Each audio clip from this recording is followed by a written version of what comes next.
Three. 1, 2, 3. East. It 1, 2, 3. The west and the east or west. Holman, Holman. 1, 2, 3, Holman Street. Okay, 1, 2, 3, Holman. You want a board? Yeah, I don't know. I'm not used to writing on anything like that. Holman? Street.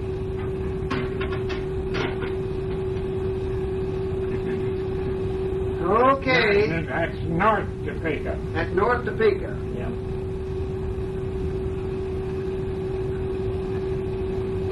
Didn't have any zone numbers. No. Do you know about how long you lived there? Oh, yes.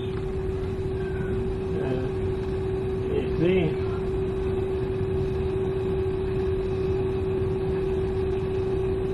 Fern,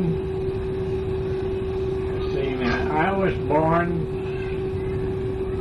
in Chestnut Flats, but you don't need that. I don't think any. I was born in Topeka, and then Fern was born at the old stone house. I remember. I saw it. You know about that. Yeah. So you know what date that was. Yeah. So Yeah, I was out there one time at that old place. yeah. They tore it down, you know. Yeah, you got me the doorknob. Yeah. You can have that if you want it. Yeah, I saw it out there yesterday. Huh? I saw it out there. You did. Because it mean more to you than Yeah. Dean or anything. You know, they tore that old house down. Yeah. Some of the Staples tore that house down. You know, the Staples was related to the Seals. Oh, yeah. And they tore that house down. They bought that place. Okay. Now, what next now? Well, you never did tell me how long you lived at Topeka. Oh, in Topeka. Well, from the time I was born in Topeka, you see, until we left there. Uh-huh. That's the only time I lived there, except just temporarily. Yeah. Dad went out and farmed a year or two Yeah. out there by Grandpa Grondyke's place and lived in the old stone house, you see. Yeah. And that's where I was when I was a little toddler. See, because Fern was born there. Yeah. And they had a great big upstairs all in one room. And they told about me going around. There were windows, half windows all the way around. And I said, there, window, so on, counting the windows. So I know that was the only time, and that was just temporarily. Yeah. Because Dad farmed out there and had a good team of mules, and the Grondykes got them. Yeah. He left them behind for because when he was in Topeka one time, he had that team and did teaming. Yeah. Well, and of course, now you know about him working in the streetcars then. Now let's see. Well, about this time now. 1 year, or sometime, he went to Salt Lake City and worked for a while. Okay. You know about when that was? I was the baby because Mother carried me around the square, Temple Square, when it was old cobblestone Yeah. fence around it. And that would had to been in 18, because Dad went to the World Square in 1892 in Chicago. He attended, him and Aunt Laura, I believe, or some of them, attended the World Fair in Chicago. And Mother stayed home with the babies, the kids. I don't know whether that was before I was born. Let's see, the World Fair was, I must have been a baby. No? 1892 is when the World Fair was. 1892? Yeah. And a lot happened in that year because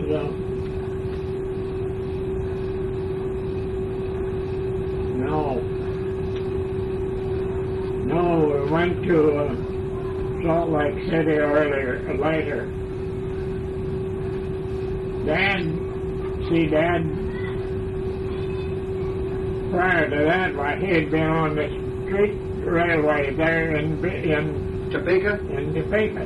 He drove horse cars, and then the first electric cars in Beaver,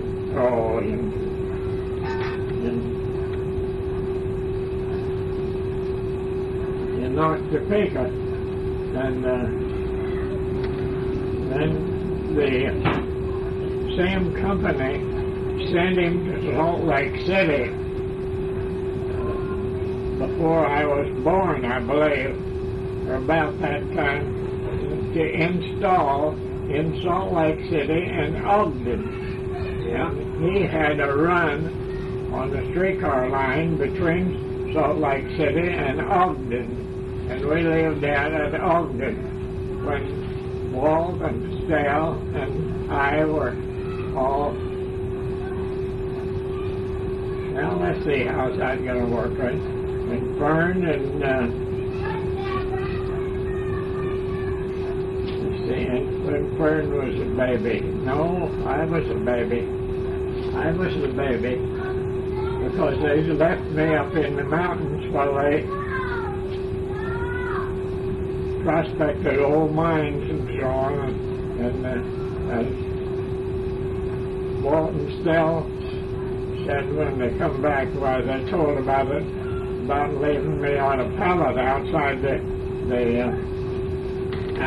mine, and they went inside, and when they told Walt and Stell about it, they said, and the bears didn't get Little Chester, and somewhere in a box of relics that are stored up at Ben and Hazel's in an old boxcar.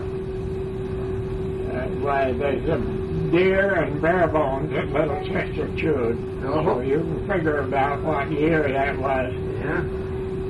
And then you see, Dad was out there alone in Batch. Yeah. And then Mother came out and brought me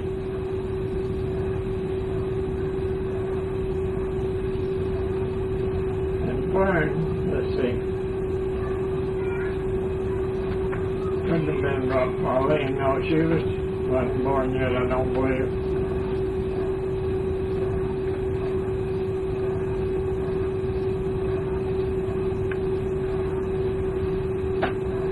Oh, yeah, but she brought the three of us, Walt and Sal and me. Mm-hmm. The three of us out there.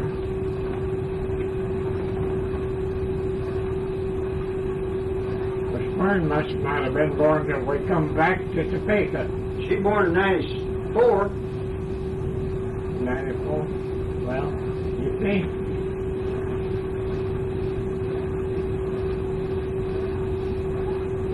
Dad went out there, it was in 92. And Mother must have taken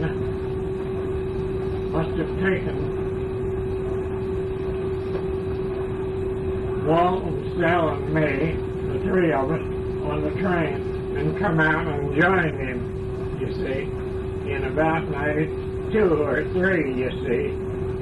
And then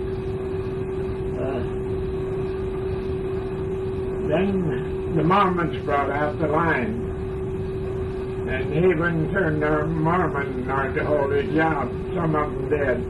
Even while I was there, why, it's a long story, a chapter about him attending the dedication of the temple. He claims he's the only one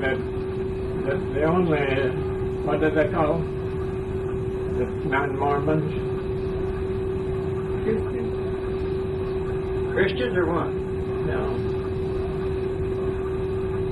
What is it? One that's a non-Mormon, not an atheist.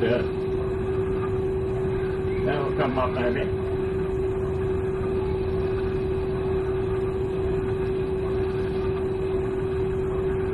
Anyhow,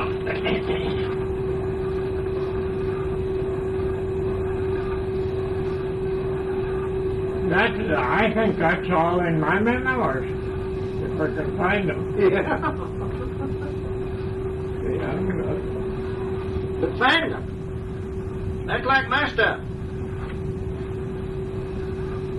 I told Pat a while ago, if I've had something a long time in a certain place, and it gets so full that I have to move some of it to another place, I said, just might as well take it and burn it, because when I move it, it's gone forever. I can't never find it again. That's the way it is with me. I don't know. She might come up with it, find it somewhere. But I saw that just recently. Just recently, because I said I want to keep that because somebody want to continue it. Yeah. Someday, and it's right around here somewhere. And I did have it in that drawer, standing on end. It's spiral. Yeah. It's one of them that opens this way. It's about this size and spiral across here. And it's just got up to 1902 or 3 in it. That's all that's in it. And it's a spiral on top of that. Well, now, Grandpa and Mom came to Oklahoma first to spy out the land. Oh, yeah. And, Well, how did they come from Topeka? The seals came the year before, you see. Yeah. The seals. Then Mother and Dad and the year before, I don't know whether you want that or not, the seals came out in 2 covered wagons, a covered wagon and a spring wagon, and brought Grandpa and my Grandpa and Grandma Grondyke with them. And they came out to Denver and were in Denver for the melon big do anyhow, and came on out to and visited the Haskells, you see. And when they were out here, why then they went back, and then they came out and moved out and moved their stuff. It started in Meade, Kansas, and then they moved down into one of the Haskells. Haskells used to have a sod house on one of their quarters there, just across from Uncle John Risley's shack, sod house. And anyhow, then they filed up there above, Yeah. to the last water hole up there. Them, and then Zed Seal filed in the next, or the same year, or the next year. And then we came then until the next year. Well, I thought that Mom and Grandpa went first and looked things over, didn't they? My mother and your dad, didn't they go first? And they came out in... Well, now, how did they come? The year before. The 1 year, the Seals came. And the next year, Dad and Mother and Fern came and spied it out. And then the next year, well, we moved out. How old was your mom? She was 90. How old was you when you went out? I don't know. That's all in the memoirs. Well, how did they get there? Oh, the Fern and them? Yeah. Oh, they came in train, by train to Englewood, Oklahoma. Englewood, Kansas. And they came out on the mail buckboard, and they stopped and changed horses at Dade, Oklahoma. There wasn't any town there, and the reason that town is named Gate because there's just a gate and the fence there, and that's where they changed horses or changed teams and drivers. The buckboard. They come on the buckboard to Beaver, and they'd lost communication with them somehow or other, messed up, and Albert's missed meeting, and so Dad walked out in the night during the night down to Clear Creek from Beaver, and he told about scaring a bunch of cattle. I could tell that story, but it's too long. But anyhow, he walked out during the night, and they told him how to find it. In the early day, the road ran out from Beaver straight out toward the Elmwood School, and the roads branched off, one to the Kyles, one to the Haskell, or the same one, and one to the school, and one to the Bears, and one to the Overtons, and so on. And so they told him that there's a pile of white rocks at this branch that he was to turn off on, you see. And because when the year before we came, why, the county superintendent was a woman, and she had to come out and they run the teacher out, or something. Tommy Bradwood was the teacher, and the big boys run him out, I think, the way the story was. And anyhow, Earl and Vern told me about him teaching school the year before we come there, and him went to hitch up his fence and dropped his revolver on the floor. Tommy Braidwood. Tommy Braidwood. Little Tommy. Yeah. And anyhow, let's see, refreshing my memory. Well, Grandpa was supposed to turn at the pile of white rocks. Anyhow, Dad walked out and left Fern and your mother, or Fern and Grandma in Beaver, and then they took the spring wagon and went in after him the next day. Well, where did he walk to that night? Huh? Where did he walk to that night? From Beaver to the place that the Seals lived in.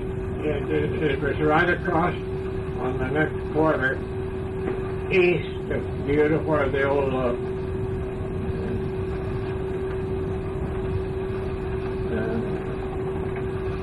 Grizzly, the old brother of Bob Grizzly. There's a sod house on the corner, on this catty corner across from the Chilcott property. Yeah, I know about where it's at. Right north of the Chilcott property was a Haskell owned that quarter, and there was a side house on it, and that's where they lived. And Earl took the spring wagon and went in after Mother and Fern. Well, while they was gone, my Aunt Carrie was one of these old Dutch cleansers, you know. She was cleaning the house, and Dad caught her cleaning the house, you know. Of course, they lost track of, didn't know when they were coming. Yeah. And he was helping her, and there were bed bugs in the old wooden rails, and he broke his pocket knife off, digging the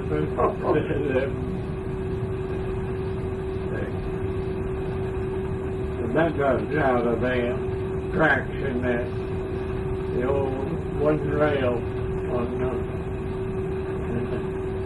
there's too much detail. Yeah. Well, about how long did they stay there that time?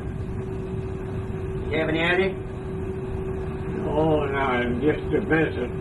Not long. Well, did Grandpa file on the claim then? No. Not then? No, he didn't file until after we came out. This when we came to Beaver, it tells all about it in my memoir. After we came from Liberal to Uncle Albert's, had already built, you see. Yeah. And Uncle Art's and us come, you know, in the immigrant train and its car. Okay. Now then, let's see.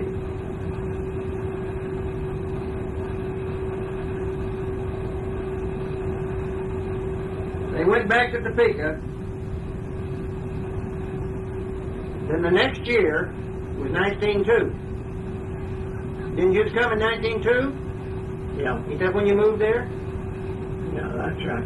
That's what I was thinking. Yeah, 1902. Well, was it in the spring of the year or the fall of the year? In March, you remember? March. Early, late snow. In March. Was it about Walt's birthday? His birthday was in March. Him and Dad. Let's see. Uncle Art's and Grandpa's too. Both of them. Both families went once. Huh? Uncle Art's and Grandpa's both went at the same time then. Yeah. Both families. Yeah, on the same train, same car, same boxcar, great big boxcar. Yeah. Loaded with it. The whole thing's in the detail. Trouble is, if I can find that, we're just duplicating that stuff exactly instead of working on stuff from then on. Then on? Okay. Okay, let's see. They call that an immigrant car, didn't they? Yeah. Came to Liberal and stored the stuff. Except I could give you the detail, but it's all down there. And Now, you and Walt didn't ride in the immigrant car. oh yes, we did. I thought you rode with the cattle in the cattle car. And all the same car. Oh, it's all the same car. Sure. All of us are in the same great big Oh. immigrant car, extra large, you see. Yeah. Yeah, we were up above. You see, we took the wheat doors and made an attic up in there about this big. And Uncle Art and Walt and I stayed up there, you see. I got that all down. Yeah. Detail. And then I'm wasting my breath going over this stuff. Anyhow, What's he think? and there's supposed to be one man in each car. And we just had one car. And there was Dad had his big black team of mares. Uncle Art had old Bird. And we had 2 Jersey cows. Uncle Art had a cow and a crate of hogs. And we had a crate of chickens, hogs and the chickens, and 3 cows and 3 horses all in there. And all of our household goods. And one end was stored full of hedge posts. And Dad said that it was too long for the sails, and when they weighed them in, they weighed the end with the hedge post stuck clear to the ceiling.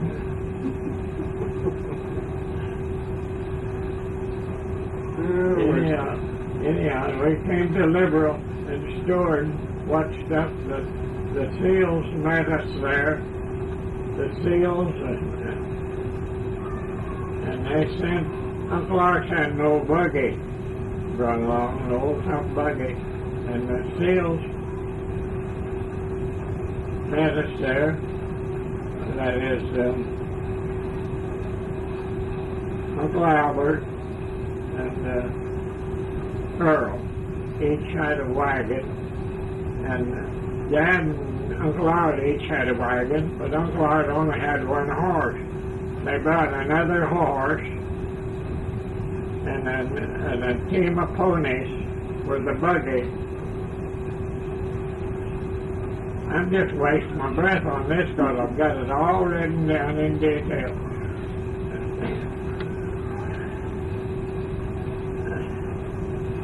Anyhow, we stayed all night in Liberal, you see, and the next day, then we spent a day storing stuff, or one day, anyhow, maybe the day we got the stored stuff in Liberal, and put all the hedge posts, corded them up, in a great stack and so on.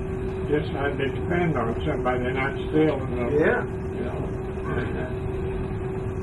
Stored stuff someplace, I don't remember where that we did. But anyhow, they then we started out, and with Uncle Albert brought an empty wagon and loaded, and Earl brought a wagon empty, and they brought. Dad had just running gears, and it took Dad's running gears and his old black team that made 3 loads, and Uncle Art, they brought the extra horse, and then they made the 4th load of logs, and then there was they brought the buggy team, light team and harness along, and they put the tongue in Uncle Art's old buggy, and Mom and Aunt Ann and Elsie and Hazel rode in the buggy with the team, with the little driving team. Then we started out from Liberal. We got out on the North Flats, or out on Craig's pasture. No, not Craig's. What was that big pasture up there? They're not on. Down there, on the commons outside of Liberal. There was some big windmills out there across there, kind of like Craig's pasture in the later day. Anyhow, and we stopped for lunch, and it was so hot that the hail flies got after the old milk cows, and they put their tails up over the back and took off. And it just scared Walt and I to death, because we was responsible for herding those cows and driving them along, following the wagon.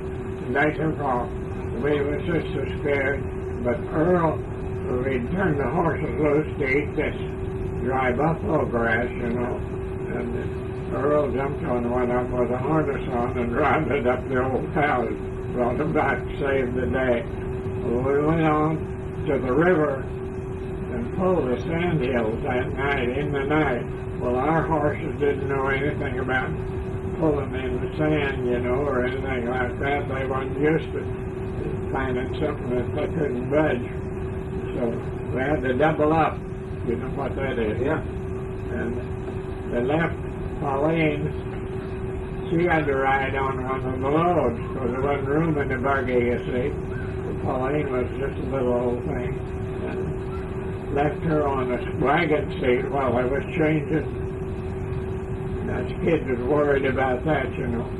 Anyhow, they doubled up and pulled them all through the sand, got down into Donaldson's ranch, and he wasn't there. And so we went in and camped, and they put the wagons all around the circle like early day. Yeah. And Uncle Art had a great big old tent, about a 40-foot tent. Oh, this was a big one. And we just, instead of setting it up like we should have, it way in the night. And so we just draped it up over some of the wagons, like, and in the morning, why, there was about that much snow. Yeah. And it just formed a slush then. But we just sloshed along, and the river was up quite a little bit. We had to ford it, of course. That was quite an experience. And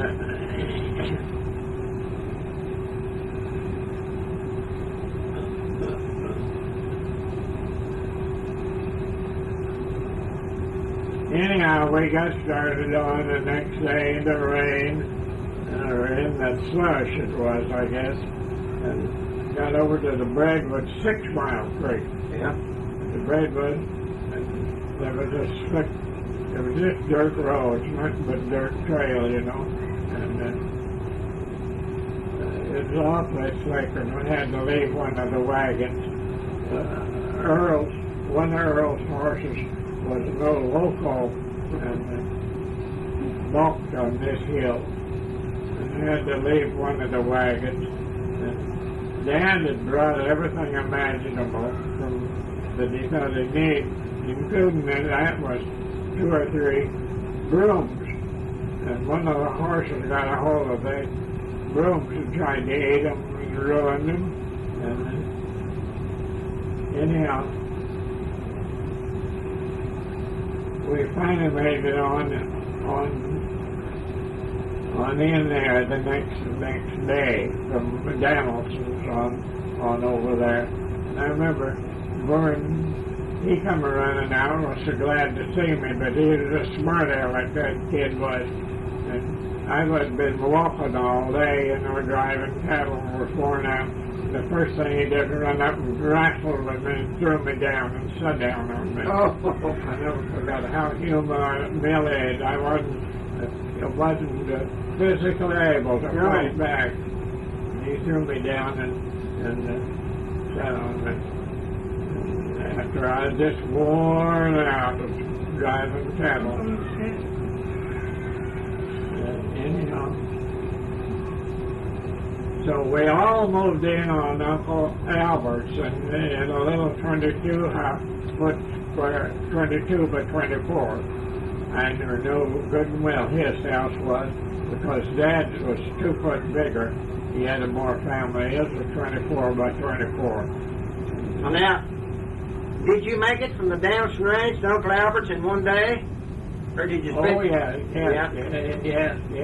We got in there 4 nights. Okay. But we got going, crossed the river, forded the river, and went on through, went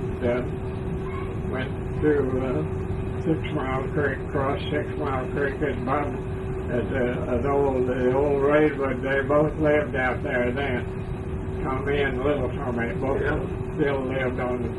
Little Tommy wasn't married, and his old Tom's wife was died and been buried there on the place. She's buried. Her funeral or her grave was there at the old place. Anyhow, we got onto the seals, and then we set up this, or used this great big tent to cover it, just piled the stuff all up outdoors, and all these boxes of groceries and oats and everything that the folks had brought along for us to begin with. How they used to come in wooden boxes. Yeah. Old mother's oats and all stuff like that, canned goods and everything. But everybody ate out of it, so that was all gone. And till Dad got right out, got busy, and found this place that wasn't marked. Jimmy Bear had half of it fenced, but Dad figured out, and he looked it up on the map and found out it wasn't filed on, so he filed on half of Jimmy Bear's pasture. And South 80. And just as soon as we possibly could, we moved over there, and Dad had a 10-foot tent, so we had a 10-foot wall tent and set it up, and all we had was it and the wagon, and then he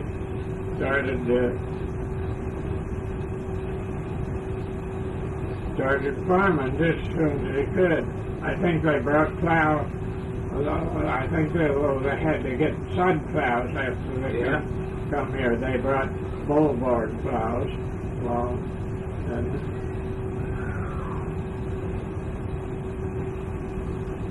I think you better rest a while. yeah. I think you better rest a while. I think if we could have found that, I wouldn't give you this, because I've got it almost word for word, like I've tried to give you this, with more detail in other respects. And anyhow, from then on, you see, That's after we moved in over there, and how Dad stepped on the fence and went over and dug a spring in Camel, a nice cold water spring, and so you could step down in a dirt step and get the water right out of the spring, and we carried water from them until he dug the well. And Walt and I, he borrowed an old wooden windlass. We windlass the dirt out, and he, after he could throw it out nearly to the bottom, about 12 foot, 10 or 12 foot, I guess that well wasn't it? So, Yeah, a little deeper. and anyhow, he threw it out as far as he could, then we put up the windlass, and while we were bringing it out, come near being a real catastrophe. Do you know about that? I don't remember. Well, we was pulling it up and then pulling it out in a coal scuttle. You know what a coal scuttle is? One them with a spout like on a coal bucket. Yeah, coal scuttle, coal bucket. Pulled it up full of sand, wet sand, and the eye pulled out on one end, and it went down, but it missed Dad. He happened to hear it pull loose and got it back again the ball, and the bail was, but it come out of the hook on the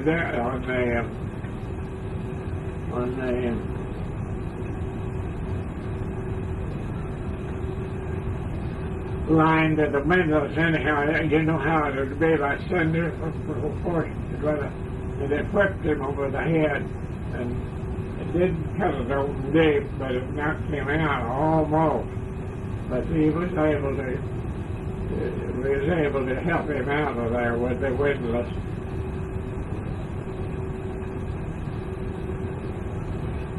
But that wet sand was just too much. Although they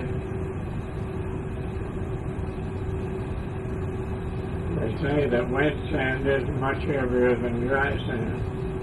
Oh, yes, it is, too.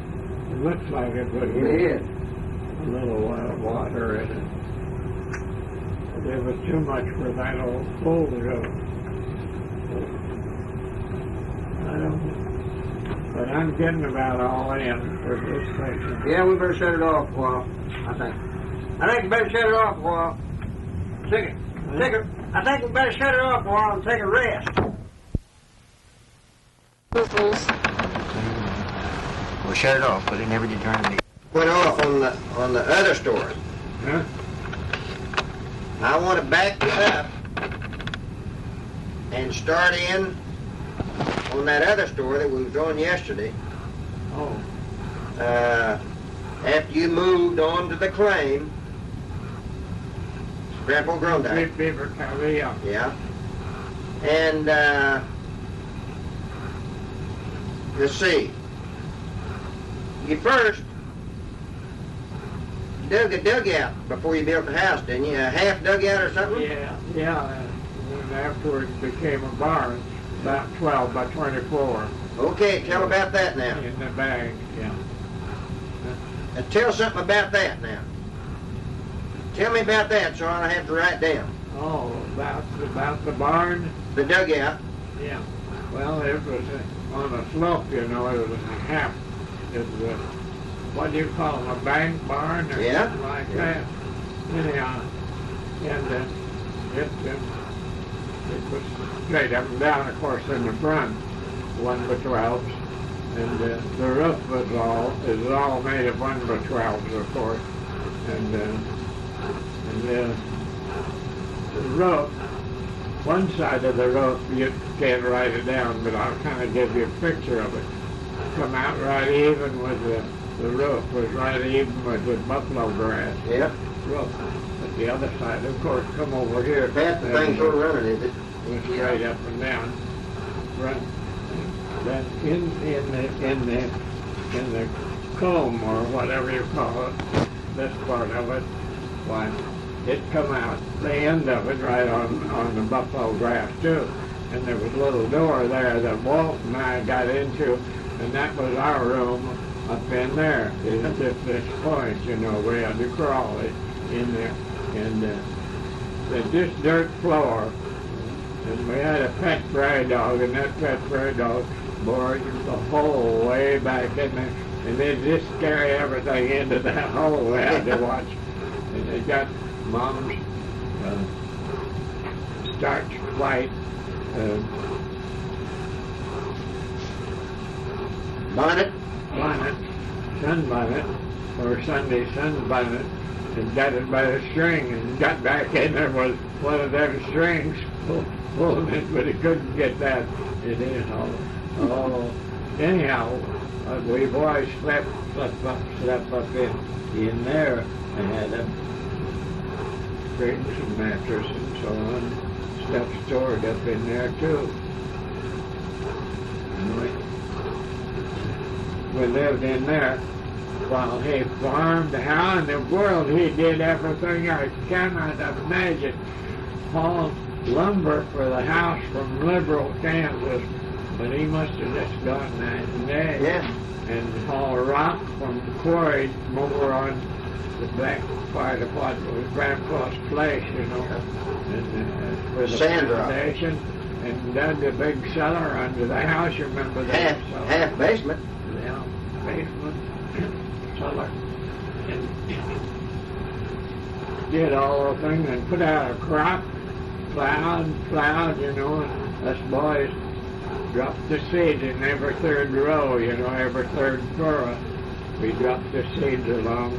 I'd take half of the row and Walt would take that. I remember this as well, the details of it.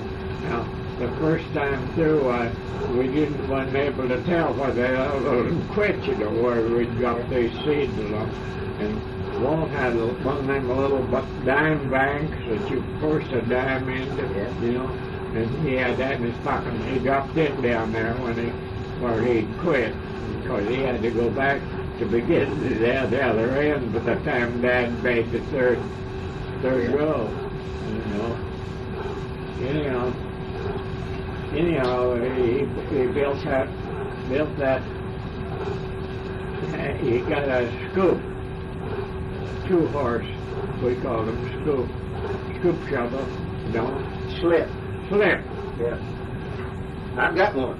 To get the basement to the house and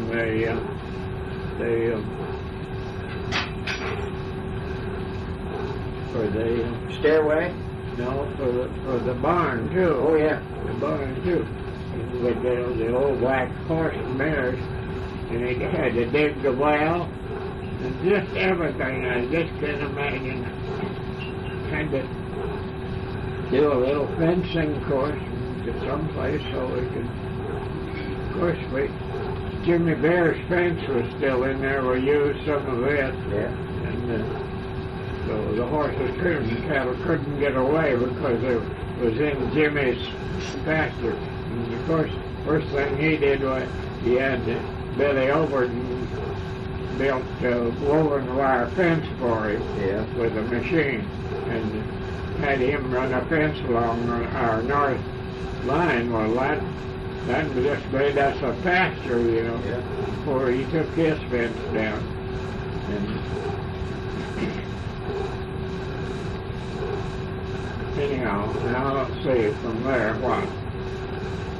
Well, the first year, of course, then that we went to school, of course, and that school record there, Effie Cattell was teacher. She was an aunt of the Risley kids, and anyhow, I don't Wedderburn, and they were 60 in the one room, but Stell and Ethel Hibbs and Ella Risley, even like another one of the girls, well, they thought in the corner of the room, they taught the beginners, Yeah. so on.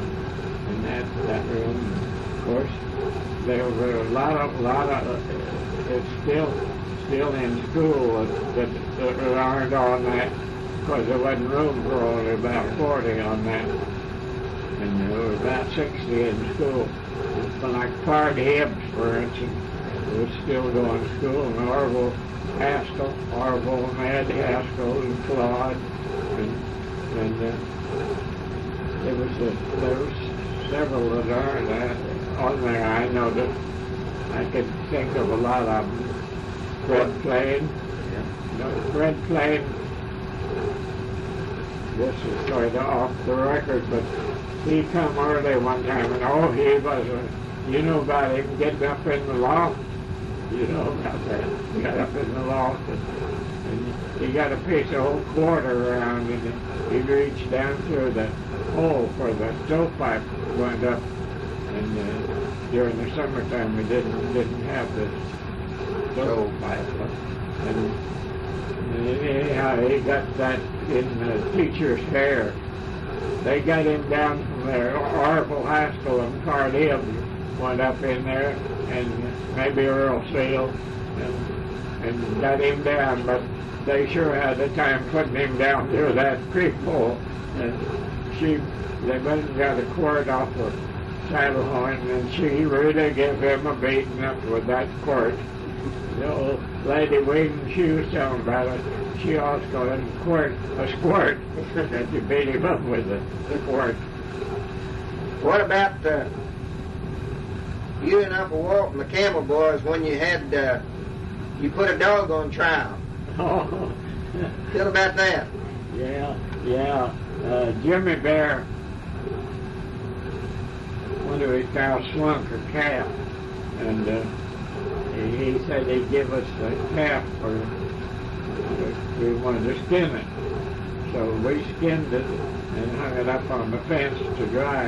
An old Ball, that's a big old log that drifted in there. We called him Ball because he'd bawl at night. He'd bawl at the moon, I guess, or something.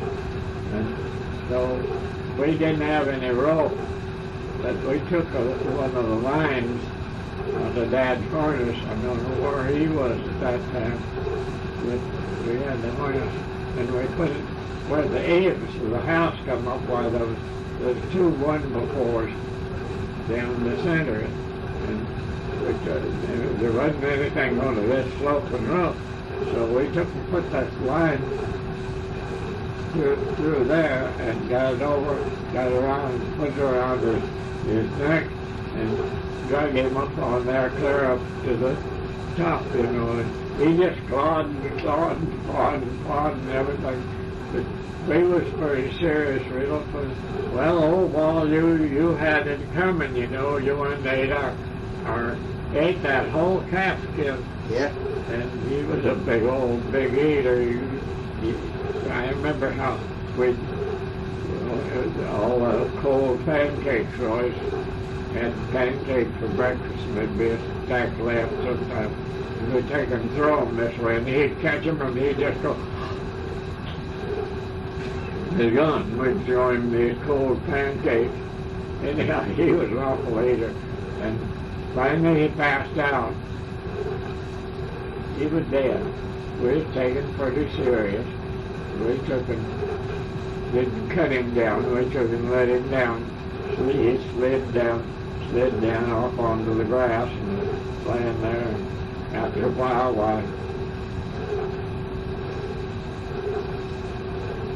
he'd open his eyes and breathe, come back to life. Oh, yeah. Okay. Now, I've told my kids that Uncle Walt was a real cowboy. They said, you mean a real cowboy like you see on the television? I said, yeah, Uncle Walt was a real cowboy. That's right.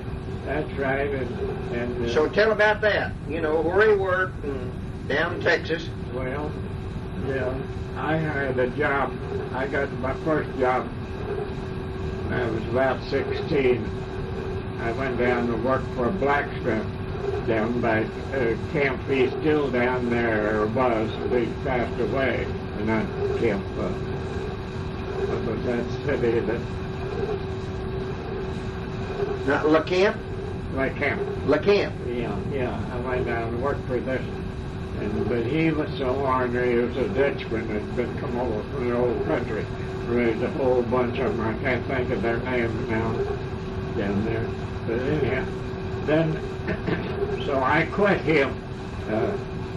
Let's see, Jimmy Barber, Jimmy Smoke, Jimmy Barber. He had been down in Texas and come by. He came by this old rancher down right on the Texas line, and he said he needed a good band, and I'd been working for $16 a month, and he said he would pay $20, and so I walked down to the Texas line and went by Grogan Post Office. I said, anyhow, and I went down there and went to work for him for $20 a month. And anyhow, I don't know if you wanted any of this or not, but anyhow, the day after I got there, he was frantic for help. He'd married a widow woman over in Beaver County, and she'd come up to live with him, and the young fella contacted her because she wasn't living on her place, you see, and they had to go to Woodward for the trial in a buckboard, a team of mules, little team of mules. And so he left me at a big ranch on the Texas line and went to Woodward with his. It was a friendly suit. I imagine he bought this fella off, you see, and they all went together on the buckboard to Woodward, and left me there with this ranch on my hands. And he told me though about a field he wanted me to cultivate over the Beaver County line. He had property on both sides of the line, and I can't even think of his name now. I'll still come up. But anyhow. So they had no team of gray horses there, and he said, now, going to and from a field where you can ride this one, told me which one by name, and the other one was old Bill, but don't try to ride Bill, he's an outlaw. And so I went down back there and cultivated and come in for lunch, and you heard of Grover Brillhart. Yeah. Yeah. One time for lunch, Grover was there. He had lunch all fixed for me, dinner, and so on. Yeah, and tell about him putting the badger in the school. Yeah, you know all about that. Tell about that too. Oh, yeah. Well, go ahead about this. Anyhow, so when I got ready to come in for lunch, I went to get on one of these horses, and I went to get on him, and he just reared and caved around and so on, but I was sure I knew which one, and I finally got on him, and he didn't buck or anything. He just snorted, just turned around and snorted. Oh, he was ornery, but he never did throw me off. I rode him in with the harness on, and when I come up in there was a fellow from over in Beaver County with a pumpkin roller who was getting a barrel of water on a sled there. And he said, well, you're sure brave to ride old Bill. So he's an outlaw and nobody could ever stick him. You throw him off anyone that get on with the saddle, you see. But I had him buffaloed somewhere, where another. Around this way, take one so we get him in the face. Huh? Okay. Anyhow, there's a lot of things happen down there that you couldn't chronicle.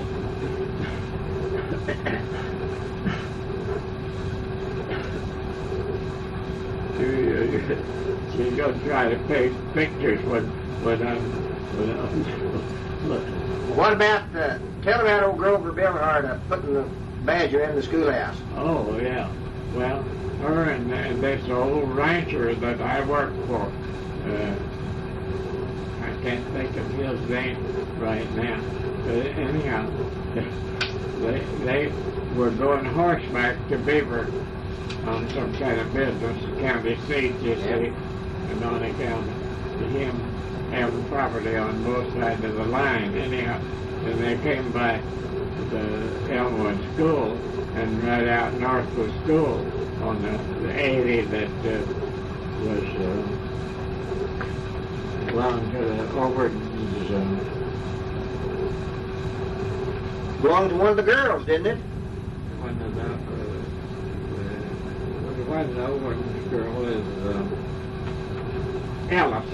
Ellis. Yeah, and she come out here and filed on 80 acres north of the school. Yeah. And anyhow, old Grover, he was so good with, he got his heart, he saw this gopher, and the guy was treating him and the Badger. badger, yeah, badger. And he got his rope down anyhow, and he roped him, and got this badger, and they said, what would they do with him? They had him alive, and they said, well, there'll be Sunday school. And a day or two, I don't know. Said, we'll just put him into school. I don't know. To this day, there's probably windows in there that where he chewed them off. Yeah. All around the glass it was when we was there. Anyhow, but there wasn't any Sunday school the next Sunday, and people found him in there dead afterward. He starved to death for water and so on. And I don't know how they did for water. Some people said they burrowed clear to the water, but I doubt it. It was a big 40 foot. Yeah. I don't know how they did for water when they were out. But anyhow,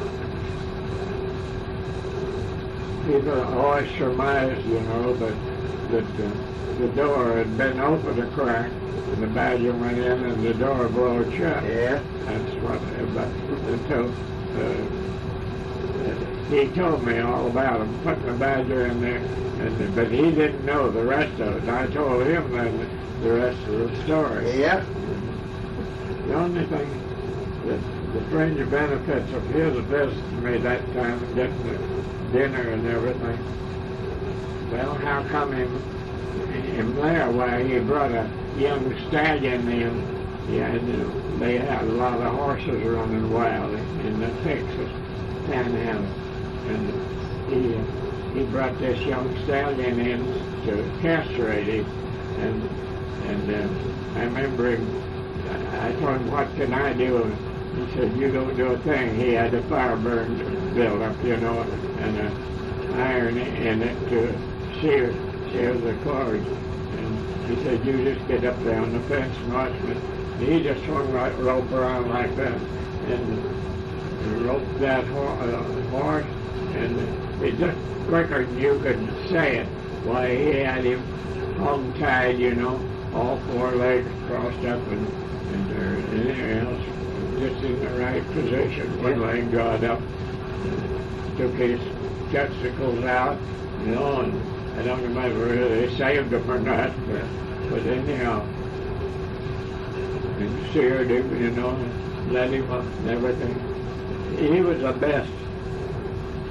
I just can't imagine everybody. He was a real cowboy. Yeah. But he lost a little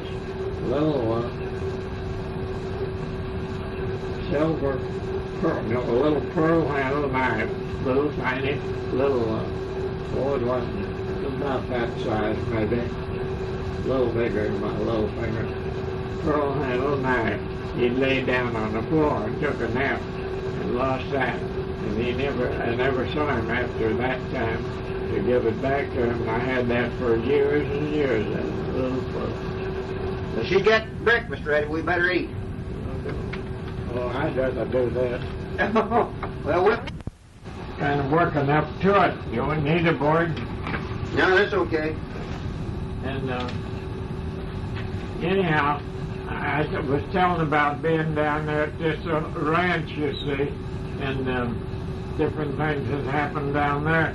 Well, one of the things I was telling you about using his old half dugout for a bunkhouse, and the floor was just had 2 before laid down, and then one before. 1 by 12. 1 by 12 on top of that, big cracks in it. And there was a slicker hanging down there in boots. And it come up a rain now and down, got the slicker and shook it out. And the big old centipede about that long rattled out on the floor. But I managed to keep it from going down through those cracks because I was going to have to sleep down there.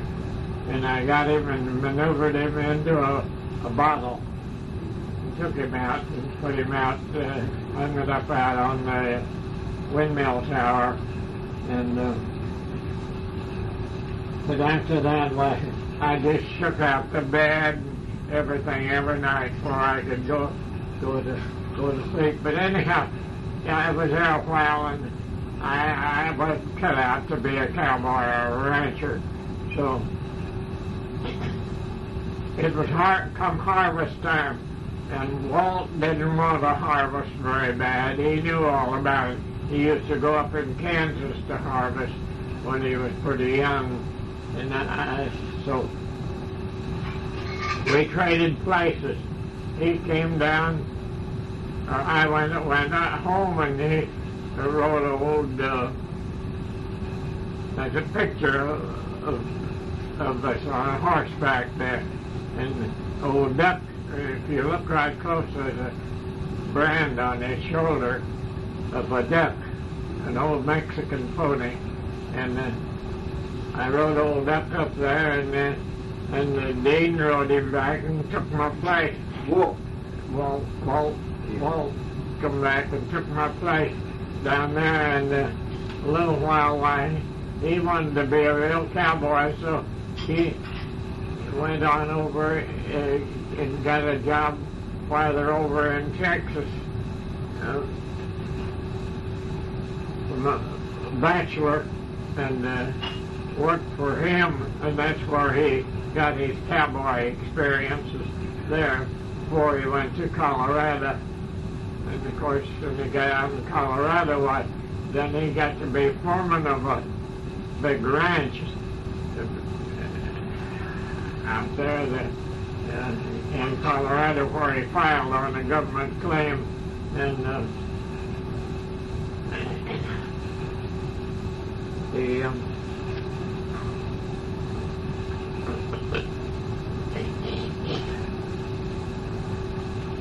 got his cowboy experience there, and finally had his own little herd before he went to California.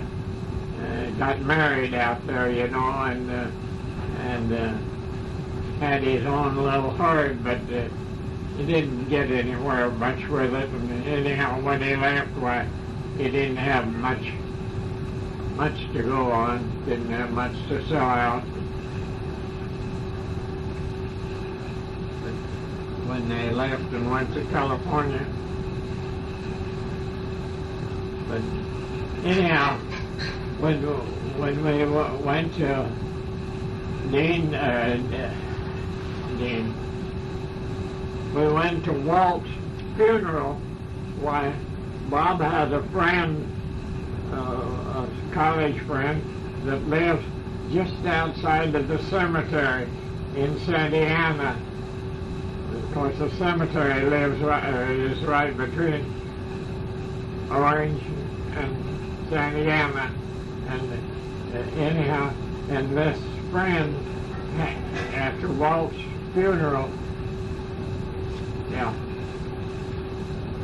why, had us all over there for lunch.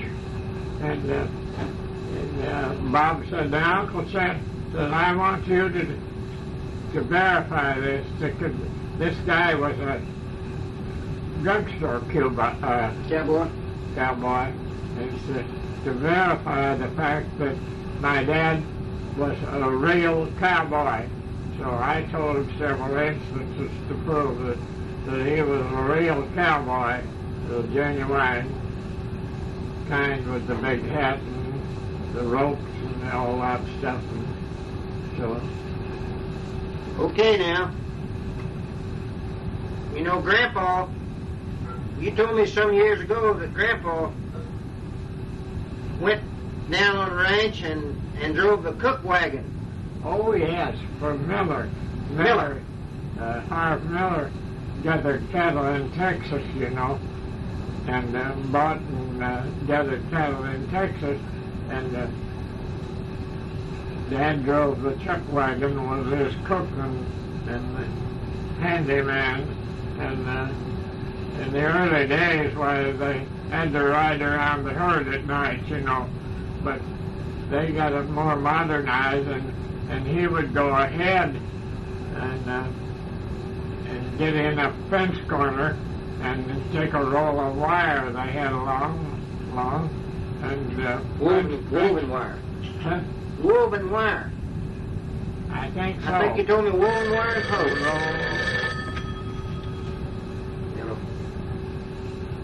Yep. She'll get in her room in just a second. No, just fine.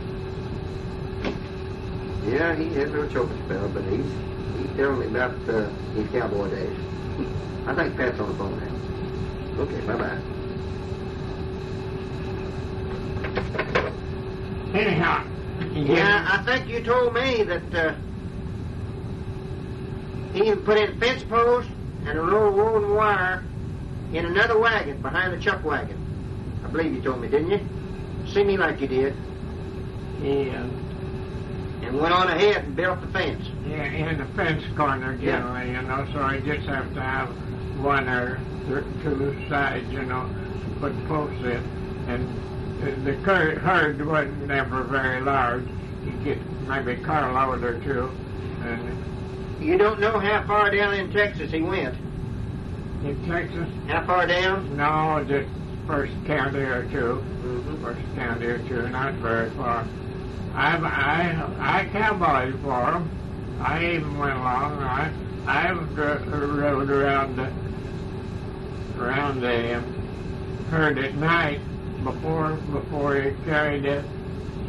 They pulled some rocks, and this whole buyer, the Miller place was what afterwards become the Hudson's was out. Was straight east of Dad, a half a mile across Camel. Yeah.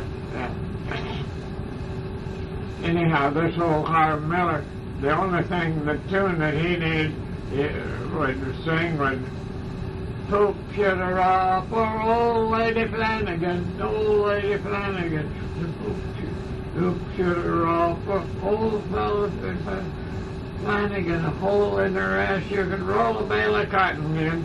And you sing that over and over and over. The sort of the cattle, you know, so they knew was there. Well, you know, that cattle trail that came through there came through the corner of Camel's West place over there and the Bear place, and they watered there at the water hole, spent the night there. But I can't find anybody that can remember what the name of that cattle trail was. Oh, I don't either know. Nobody can tell me. I always thought that might have been the Chisholm. No, Going not to the the Chisholm. Chisholm Trail. You see, it came from San Antonio. Yeah. That's where that thing started, in San Antonio. It shows it on the map. Goes right up through there. You know, it was a well-known trail because the trail ditches was across the South 80, and it took years to get them all out. I know. Because you plowing, you know, where you just plow the tops off of them. Yeah. And finally got that trail ditches leveled on the South 80, and it run down across there, and that was the last water hole. And we dug up, plowed up quite a number of early relics, and I don't know what become of. I think they may be stored up at Bed in Florida in that old boxcar. Oh, Yes, there was a box about this square, relics and so on. I'd sure love to got into them, but some people, don't have any. They didn't live back in our time, no. and they don't have any Well, sentiment. when you first moved to Beaver County, you told me one time about picking up lots of buffalo horns. Yeah. Yeah, I had 15 or 20 of them, Yeah. and just brought the 2 of them with me out here. Yeah. Arrowhead, I had a whole handful of arrowhead. Eva Bell has them. I'm glad she does, or they'd have probably disappeared. Yeah. But she used them in her schoolwork a lot too, She has my collection of arrowhead. Walt found 1 or 2. He found a skinning knife out of flint. It was only about that long, but we figured that's what it was for. There's a circular on one end and the real sharp edge. We figured it was a skinning knife, and I think it's in the collection. I found 2 good steel arrowheads right there on Dad's place, and On the South 80? yeah. Okay. On the South 80, just across the road on Mrs. Wells' place, I always called it. Yeah, You know that kind of hill went up that way before it leveled off? yeah, Just about at the top of that hill, Mr. Arnold Hibbs was, I think, Mrs. Welch's grandson. who? Arnold Hibbs.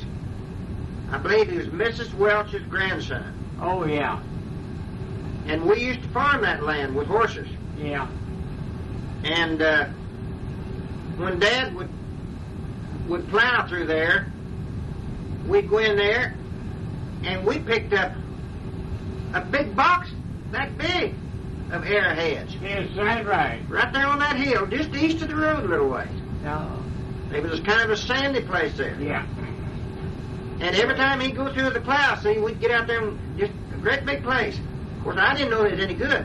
But that Hibbs kid, that Arnold Hibbs, he kept them. I don't have any idea what he done with them. But there's a lot of them. yeah. I mean, just lots and lots of them. The camels found a catch that way up on the hill.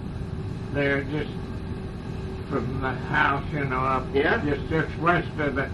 They found it, and they had them in an old washpan, nearly a washpan full of, and a lot of chips where they'd been taking them. And someone told me that the way they did that was to heat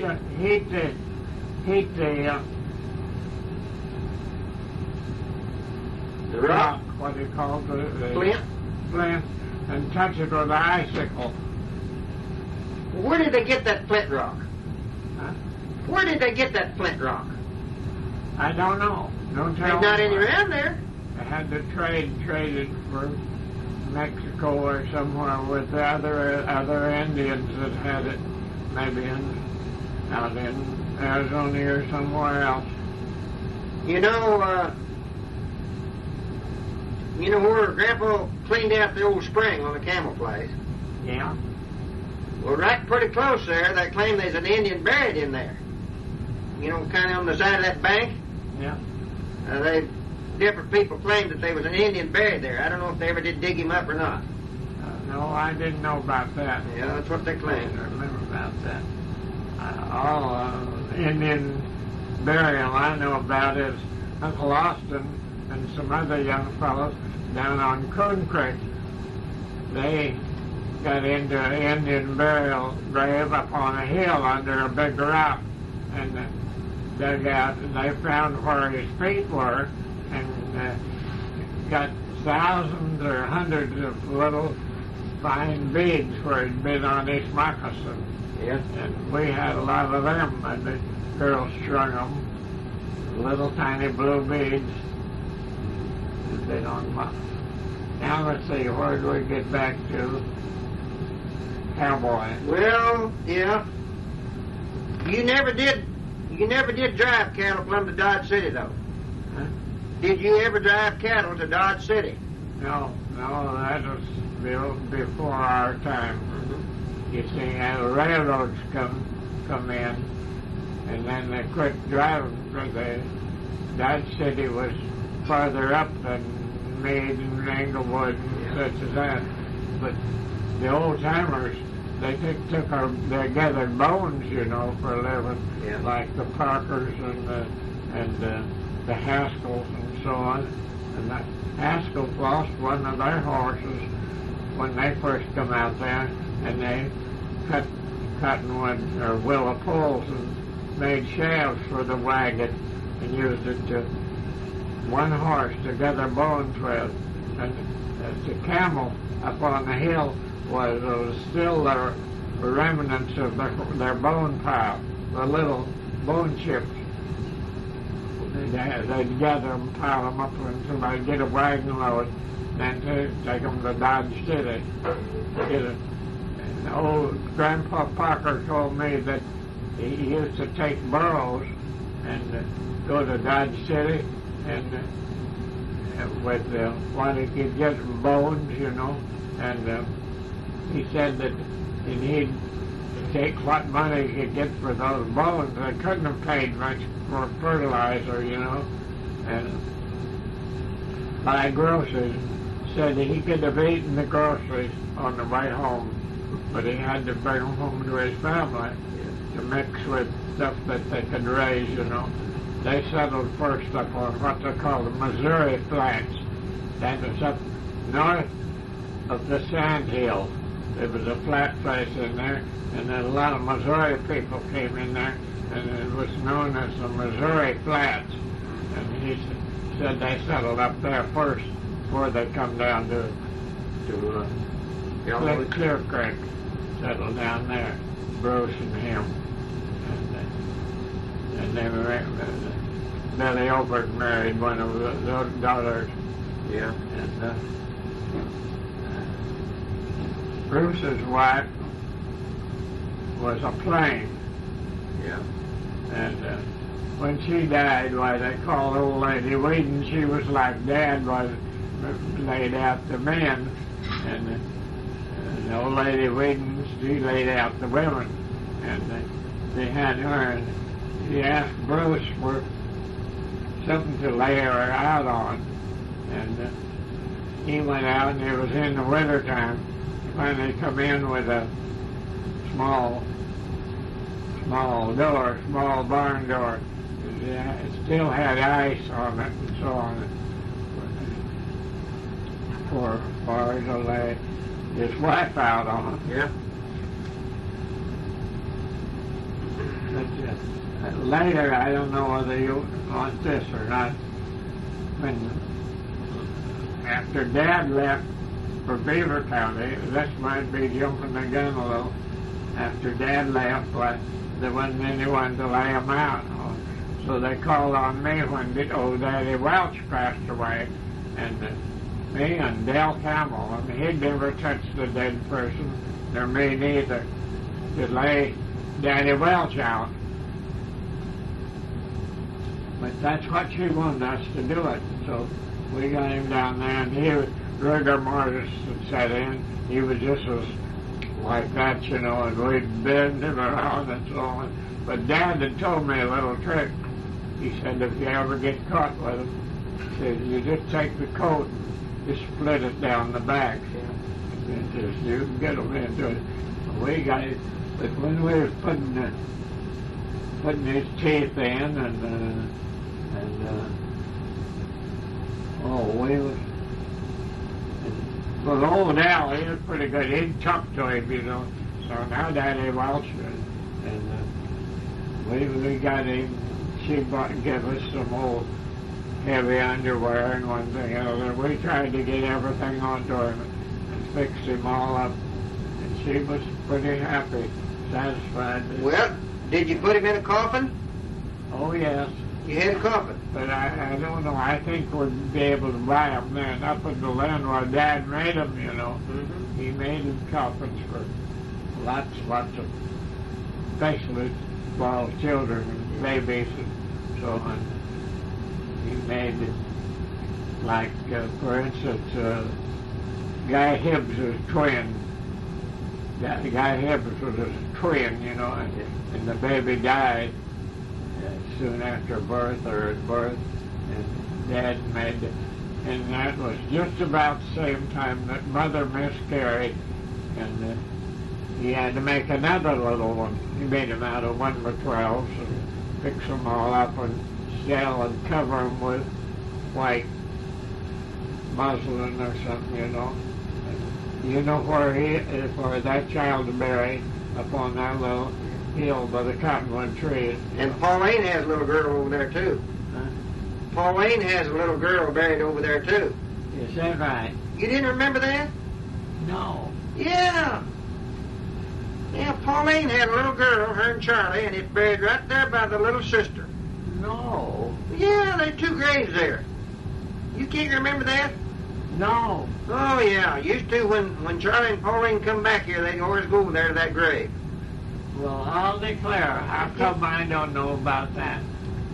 Well, did you go to California before Charlie and Pauline did? Oh, yes, the year before. And No, the same year we came out here together. You did? Well, I was in Chicago. Maybe that's the reason. That's the reason. I was in Chicago. I didn't know about that. Yeah. See, Charlie was at the sale. I gave him the Randa Hog. Remember, the girl up at they couldn't turn around in the wagon box. Yeah. Yeah, Mom told me. Oh, we always went over there. You know, as far as I'm honest about it, as far as this is the first time that I ever heard that. I'll declare. I'll declare. We always went over there on decoration.